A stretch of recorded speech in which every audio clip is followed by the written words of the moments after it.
Bonjour, j'ai écrit ce livre, Piaf, un cri vers Dieu, aux éditions Salvator, en 2023 pour le 60e anniversaire de la disparition d'Édith Piaf.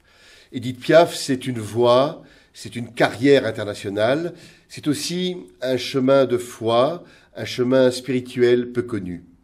La petite Édith Piaf, 4 ans et demi, a été guérie sur la tombe de Sainte Thérèse de Lisieux, qui n'était pas encore sainte à l'époque.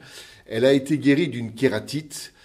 Édith était aveugle et ce miracle pour elle, c'est une rencontre extraordinaire avec la petite Thérèse et avec Dieu, avec le Christ.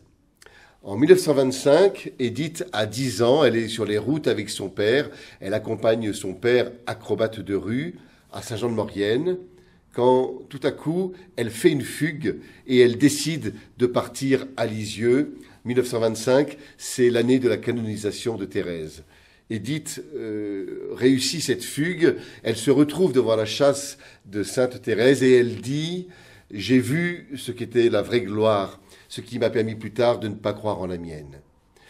Édith Piaf, ce sont des actions, c'est la foi en action, la charité en action. Elle va sauver plusieurs églises de la ruine en donnant le butin de ses tournées. Dans le sud-ouest, elle fera la même chose à Brive-la-Gaillarde.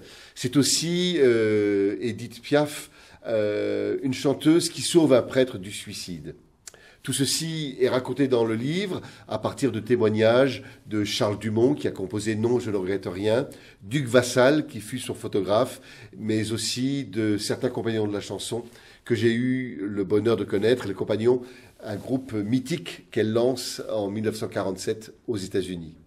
Il y a des photos, il y a des lettres inédites, des brouillons de chansons et aussi un dessin de Charlie Chaplin qui représente la môme en scène. Je suis très heureux de vous présenter ce livre et je vous dis à très bientôt. Mon Dieu.